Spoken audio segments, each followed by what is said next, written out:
ಯಾವ ಸಬ್ಜೆಕ್ಟು ಅವ್ರಿಗೆ ತುಂಬ ಕಷ್ಟ, ನೆಕ್ಸ್ಟ್ ಲೆವೆಲಲ್ಲಿ ಕಷ್ಟ ಆಗುವಂಥ ಸಬ್ಜೆಕ್ಟ್ಗಳು?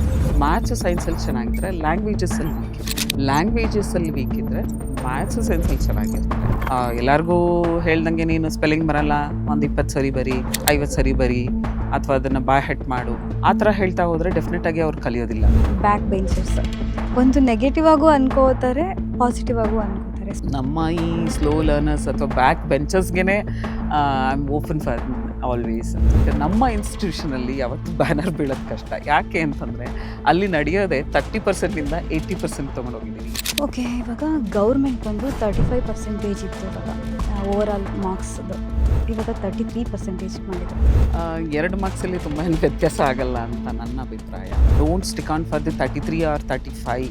You can do it more, like even you can achieve for the 50 ಅಂತ ಹೇಳಿ ಪ್ಯಾಟ್ರನ್ಸ್ನ ಚೇಂಜ್ ಮಾಡಿ, ಟೀಚಿಂಗ್ ಪ್ಯಾಟ್ರನ್ನ ಚೇಂಜ್ ಮಾಡ್ತಾ ಹೋಗಿದರೆ definitely, as I told you, like how to approach the slow learners.